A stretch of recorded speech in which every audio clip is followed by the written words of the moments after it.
Pastor Isaiah Fadzlin is a minister without borders, a voice for faith, connection and conviction. Carol, his partner in life and purpose, brings strength, wit and a story of her own. Together, they show us what it means to love across lines of race, of belief and of expectation.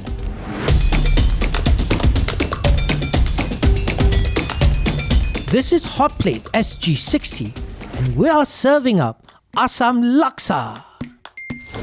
Isaiah, Carol, welcome to Hotplate SG60. Thank you for having us. First, can you explain to me what an itinerant minister is? In a very simplistic way of explanation, I'm like a freelance speaker, minister of the gospel. I used to be full-time. That means I'm assigned to a particular church. But now I get asked to speak in different places, different congregations in Singapore and outside of Singapore. In my own experience, I've never ever experienced an itinerant minister. So there's a lot of cross-sharing of ideas, right? There's no line drawn what you can, who you can reach within a specific belief that I endorse and I embrace. So being itinerant gives me that liberty. So I go into the evangelical circle, I go into the Lutheran, I go into the Anglican, the Methodist, and myself being a Pentecostal church, where I came from, it gives me a certain circle, but now the circle is bigger, and that means my influence and my ability to connect with a bigger group of Protestant Christians is much easier. How does one get beyond the very superficial, I respect who you are, you respect who I am? Because once you get into the nitty-gritty of each the religion, if it's monotheistic, they are antithetical. There's no common ground. Or is there? I don't know. Let's start with you just going to the different, I would say, people who believe in Christ. But even within them, there are so many differences. That's why there are so many denominations, right? That's why I choose this or I choose this, right? If there weren't differences, everybody say, we are the same. You talk in the context of the church, Christian church. Yeah. I think the belief system is the same. The preferences are different. I think the emphasis is also different. I think one of the common denominator is respect and tolerance. And I think when we are unable to respect and tolerate people's differences and emphasis, that's where we are unable to communicate and build bridges. So my goal as I become an itinerant is also to build bridges. And as we build bridges, they might not be my cup of tea. They might not be what I usually have for breakfast or lunch or dinner. They might not be my dietary preferences. But it's okay to me as long as we have a common conviction, common belief. I think that's important to me. I've always wondered, because my own approach to the divine has always been very inclusive. I mean, coming from an Asian background, Asians are typically polytheists long time ago. I mean, it's like, okay, you've got a God. Hey, how's your God? Is it good? Brought you great things? Yeah, I think I'll pray to your God as well. I mean, this is typically a very Taoist Asian approach. And so in that, I think there is a lot of adoption. In multi-religious Singapore, do you see any elements of syncretism where religions actually start to blend together? It's very hard for me to comment. I think being a pastor, minister, a priest, in the belief system that I am, I think I see God as monotheism, and I grew up before embracing Christianity, also seeing it as that form, and to me, embracing something different than what is commanded and what is taught in the Holy Scripture in the Bible. In my context, it's it's just different. It's just challenging. I do understand. Yeah. So I come from a place of conviction. I do understand. Yeah. Absolutely, I do understand. Now, it's also very interesting that, culture and race often determines what one adopts as a religion. Should that be the case? I think when you are younger, depending on the family that you come from or the race that you come from, the pressure is to conform. Generally, I'm the one that didn't conform, right? So my path changes when I was 15 years old, when I had my encounter with the Lord. Okay, and that changes my path altogether, because my race and my culture determine that I should be of a certain persuasion and belief, but that changes. But that is the problem. For me, as I progress and grow in my faith, the thing here is this: I belong to the minority of the minorities. The term used for my race is associated to the religion, to it. But the truth is, I've always wondered and asked this question: of all of my race, of the same faith? The question is no. Is all of the same faith, of the faith that I come from, are of the same race? The question is no. But the truth is, at the end of the day, nobody wants to answer that question, because they cannot, for certain race, cannot take away religion out of the race. Yeah. And that's the problem. Yeah.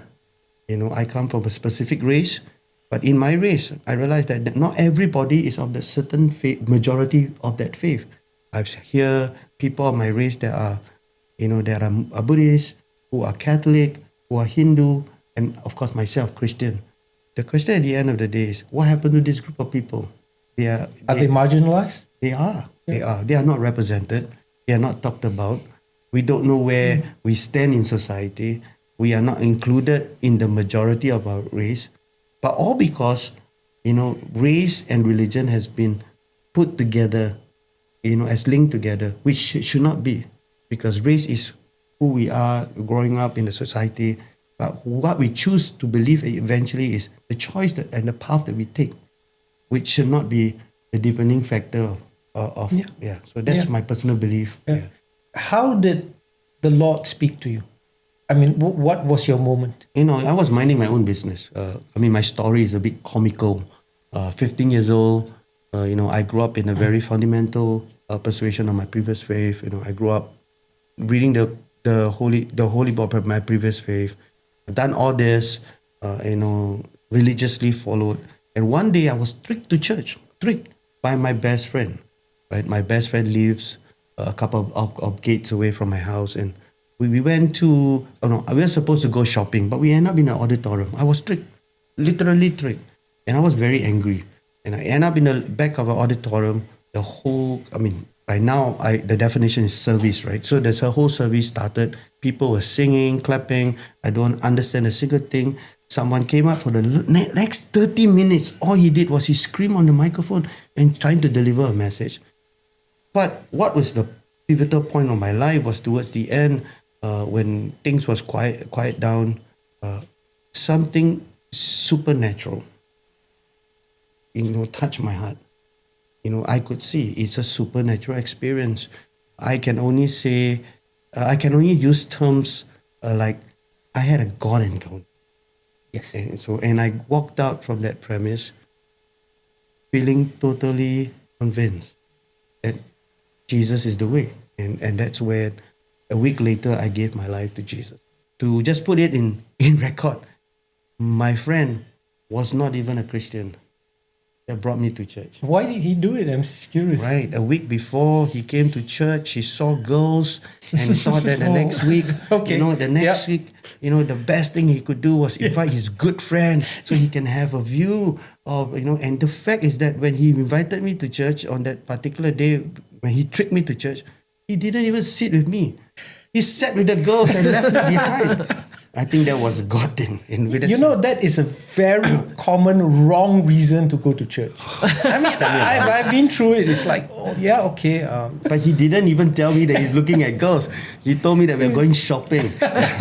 Yeah. That experience with the divine, I think that is common to many people. I went through that same experience with my own divine being. Yes. You know, in Hinduism, right, there is a word called Ishta Devata.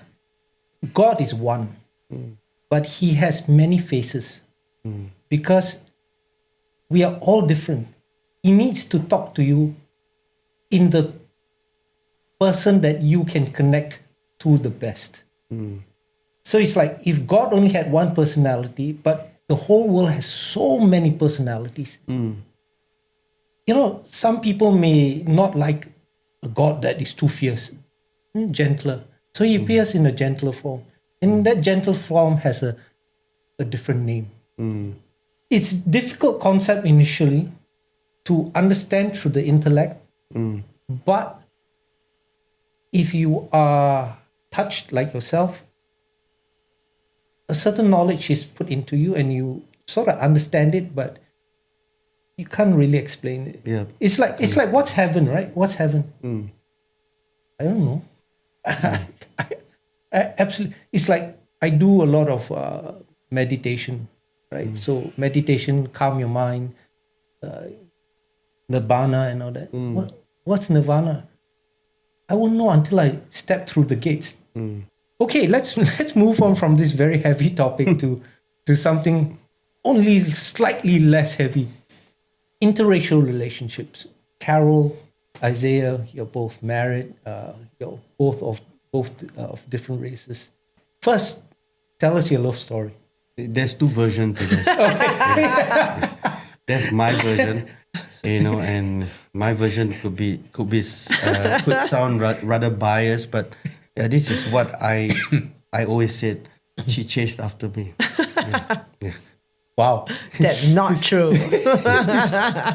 We have a particular photo that today we call it the scandalous photo. Not because it's scandalous, but it was when we first really took a photo together.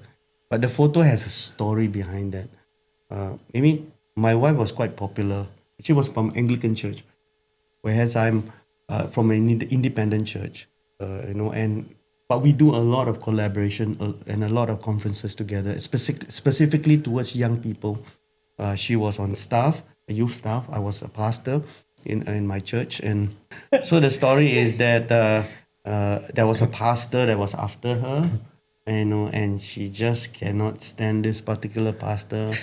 And there I was walking down because that was the auditorium belongs to my church, and I know there were a lot. I think there were hundreds of young people. I think 700-800 young people. I was just going around, say hello, and was walking down the stairs, and she was with her youth, and she just grabbed me because knowing behind me was that guy, and that guy it's a little bit weird for her, right? And sometimes approach her too closely, and she doesn't like that. So she grabbed me, and we took a photo together, knowing that the guy is behind me. So that is when it all started. So my story is that she chased after me. Right? Yeah. Nope, that's not true. The correct version. The correct version, yes. Okay, so the scandalous photo came about because I saw him coming and my friends were teasing me like mad in the auditorium. I was like, no, please stop it. I couldn't get it. And I knew he was listening. That guy was listening. So I didn't want to give him any false hopes, or I didn't want to put any maybe got chance. Please, no. I'm so scared of that. So I saw him coming. I said, let's take a photo. And I told my friend, take photo for us. And then I put my arms around him. I told you. Literally like that. I don't get it. Then he was so stiff because he got a shock. Like, what's this girl doing? Why suddenly pull me in for a photo? I never told him what happened. Nothing. And then after everything was over, my friends were laughing their heads off at me. Crying, laughing because it was so funny. You decide, our viewers. So who started it? Okay. And then after that, I decided, okay, I got the photo. My friend sent me the photo. I said, here's the photo. I said, I went to print it up and blew it up to A4 size. Yes. I laminated it. I gave him a copy. Okay. So here's the scandalous photo. Yep. That is such a lovely two-version story. I mean, it's amazing. I mean, it's like two different universes, right? There was one day I was out with two of my one of my colleague and another of my friend, right? And we happened to be at the building where he works. That guy works. I never expected to see him because we just went there. We went to Tan Boon Liat building. There was a Christian bookshop there. Then after that, we went to have a meal and we wanted to leave. I knew he was working in that same building. His office is there. But I don't expect to run into him. So just as we were walking out of the compound of Tan Boon Liat building, he saw us and he shouted, "Carol, Carol, Carol!" I'm like, oh shucks, no. I pretended not to hear. Literally, I pretended not to hear. My colleagues knew it and they were laughing at me, laughing like mad. And then they went, "Hey, he's calling you, he's calling you." I said, "Shut up, just go, shut up, just go, don't talk so much. Just pretend you never hear, come on, come on." They were laughing until after that, he went, "Carol, Carol," he chased and he tapped me on my shoulder. Okay, no choice already. I have to stop. And I never got the end of it. They were laughing and laughing and laughing at me the whole time. And I tried to end the conversation with him so that I can leave. He refused to let me go. Oh! Who is he? He? No, the other guy. All right, Yes, the other guy. The guy you're trying to avoid. The guy that I'm desperately trying to avoid. Did you say first? He wasn't there. Okay. So, but my friends were just laughing at me. And after that, I was like, okay, that's it. That scandalous photo is coming up because I don't want to be. So I purposely put it up into on my office as well. So you unintentionally manifested this, right? So once you put a photo together, that's it, right? The universe is. So my friends are like, "Hey, what's this photo? Wrong photo lah." I said, "No, I'm not interested in it." I said, I just happened to take this photo, so okay lah, just put it. That's why our wedding day montage is from Shrek. Accidentally fall in love. Yeah. So that's okay. So, being an interracial couple, do you think it's still taboo in Singapore, being interracial? I think for the older generation, they're still discovering. I think it's not as bad as when we first got married, or maybe yourself also, right? Yeah. So I think one of the thing that is always challenging for them is to understand how we communicate at home. To them, English is not a language lah. But they are more concerned about the mother tongue. They would ask me, "So you understand Chinese?" No, that's the word that I will hear very, very. Do you understand Chinese or do you speak Chinese? And of course, the answer is no, I don't. I have enough Chinese to buy food at the hawker center, but apart from that, I'll just and that's a challenge. And so if I go up north, that means I go across the causeway. When they look at my wife, they will all be a little bit more like, "Oh, your wife Chinese," but they don't say. But from their eyes and body language, they find it amusing. Like something strange, And of course, the language question will come out again. She can speak Malay, And the truth is, she can't. So that has always been the common. But this language thing. Yeah. I think Singapore is pretty unique because everybody uses English as the de facto lingua franca. Everybody so that gives Singaporeans an advantage in terms of interracial relationships. Definitely. Because around the region, is still the mother tongues are still heavily used as the main form of communication. So, do you think that Singapore is in a unique space with regards to this, that the language is no longer a problem, and actually the link between couples is more on common socioeconomic status, common backgrounds, rather than purely on race?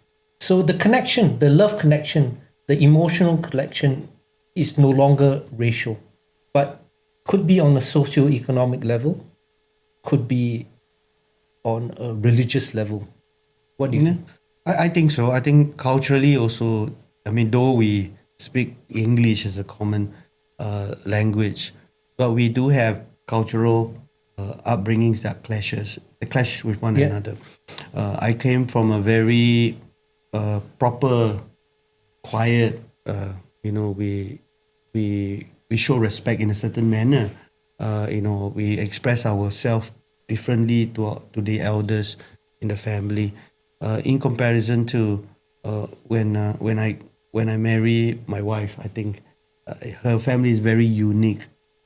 Okay, you use the word unique. Noisy. Very unique. I mean, in a good sense. I mean, when you go in, it's a party lah. It's alive, but everybody speaks at a different decibel level. And in comparison to you go to my family gathering, everybody is just sitting down there, chill, like what we are lah, relax one corner. So it's very, very different vibes altogether. I mean, they're exciting, it's fun, but it's a different. So it took me a while, to understand why you talk so. Why talk to each other as if you're fighting? Actually, they are not. They are just communicating to one another. Yeah. So they just like to express themselves loudly. Carol, any? Yeah, I come from a very loud family. I am loud myself. But what do you think about the being interracial in Singapore? Do you feel comfortable? Actually, I don't really feel it like you. I don't feel it. All I know, I don't even think that anybody is staring at us when we were dating that time. What do you think? Do you think that sometimes people Sometimes, I think sometimes, in some occasions, if people, I think being Malay lah, people associate me with a certain kind of lifestyle, certain behavioral, connection, or they think that because you're Malay, you are generally like this. This is very interesting because I think you and I are Chinese and we are in the majority. So we are always confident in the majority, right? Yeah. So, I mean, one of the things that I face commonly in the church world, majority of the staffings are Chinese. I know if you're an Indian church, then you have more Indians. But generally, most staff are coming from the majority race. So being a minority, sometimes you feel, that sense of biasness, that sense of disadvantage that's given to you because of a particular race. I remember once I was asked to take, whether I was supposed to take over a particular congregation, but because of my lack of ability to speak in the Chinese language, Mandarin, right, and because I am not of the race, so they had to deeply consider, whether a non-Chinese can take a congregation that's predominantly Chinese. So to me, right, there is a like PMC in the previous PM says, are we ready for a non-Chinese prime minister? Yeah. So I face it even in the church world. Yeah. So specifically because of my race. So coming back to our relationship, there are times when we feel that because of me being who I am, I do face disadvantage. Yeah, I am not given certain privileges. Like I don't usually go into Christian media because of the fear of backlash. Yes. Because because of my race. react to some of your photos and you can tell us about your books. Wow, you guys look gorgeous. I mean, tell us about a bit, some backstory of this photo shoot. Anything interesting? I was skinnier. I like that. Yeah, very much skinny. My wife says I'm Yeah, he's double the man I used. Yeah, he's like almost more than double the man I meet. I used to play football, but now I eat the ball. Yeah. Wow, look at that. You guys are gorgeous. Thank you. Is this you in action? Yeah, and then one of the Sunday service. Yeah. Okay. Again, in action? Yeah, overseas. Where were you? In KL. Okay. Yeah. Wow, in KL. You preached in KL. Okay. Yeah. It's a youth conference, youth rally in Singapore. Hi, I'm Carol, and this is my grandfather's road. So yeah, I come from the Seah family. Yeah, so this is your grandfather's road, Yeah, right? really, that really is my grandfather's road. Yeah. The family name. Yeah, I have a few other grandfather road as well. Yeah, Yu Chin Street, Liangxia Street, Peksia Street are all under my family. Yeah. These are my relatives. So we were there saying, yeah, this is my grandfather's road. We really can say that.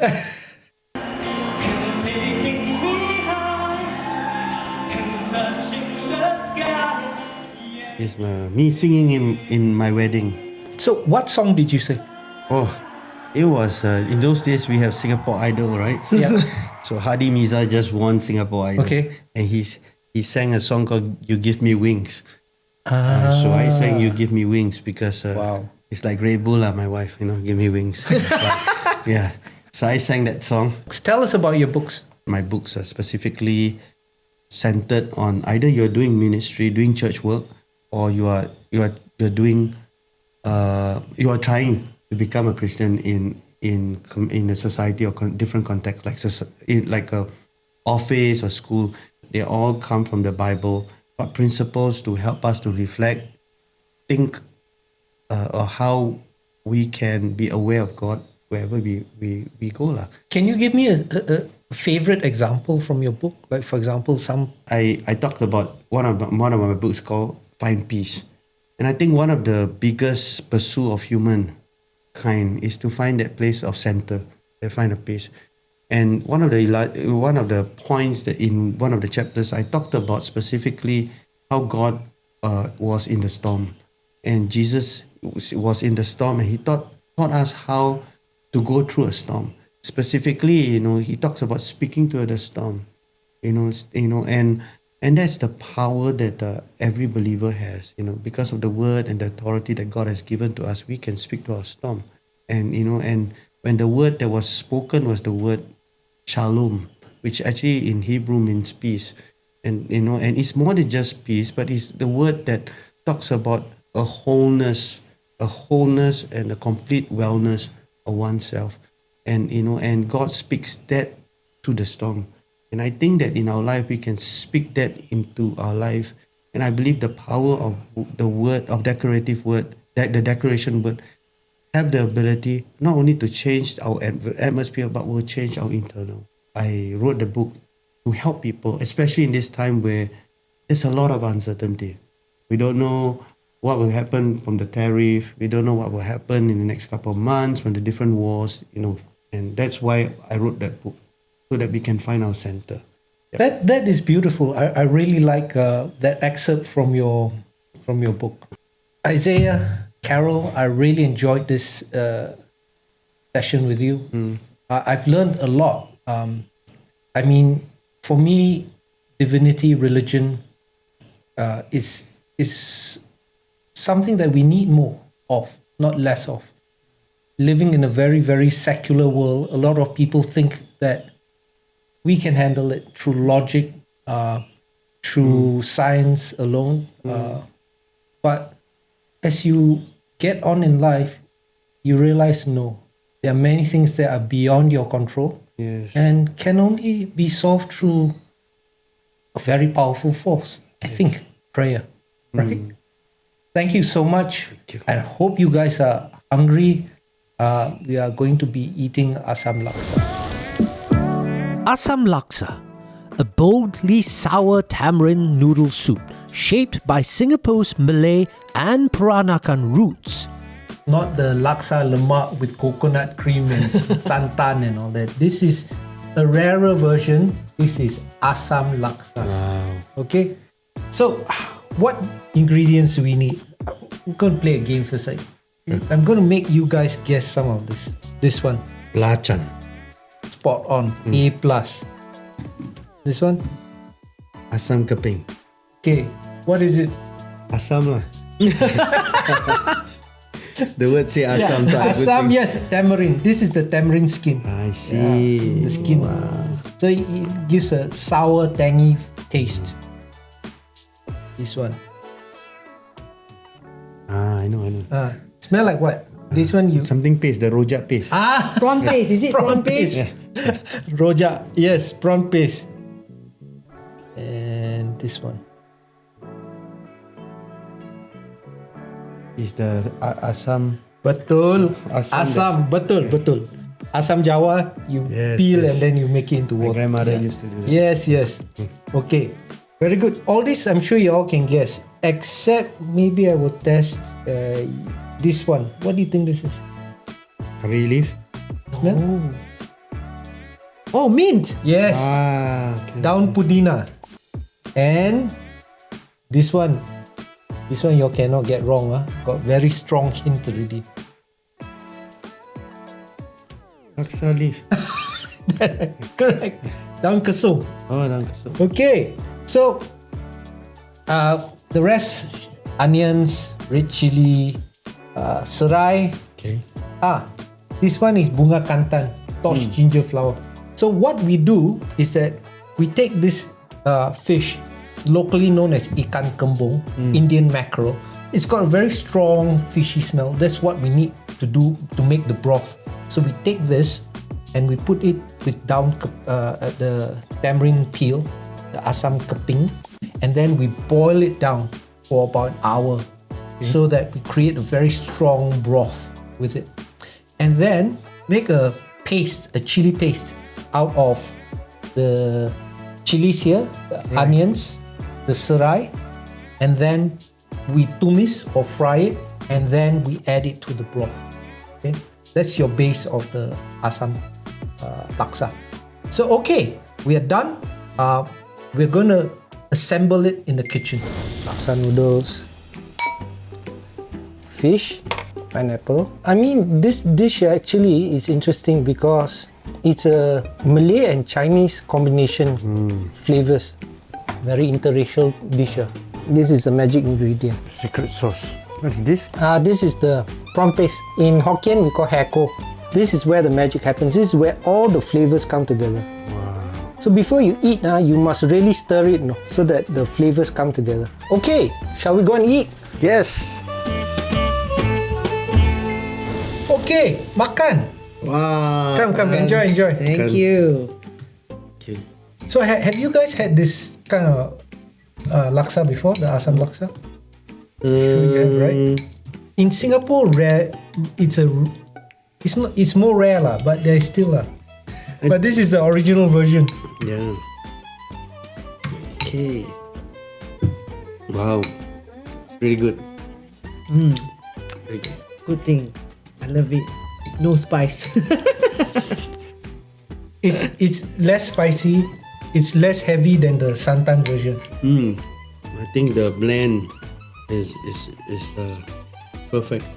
You know, with the pineapple and the fish, it just gives you Yeah. that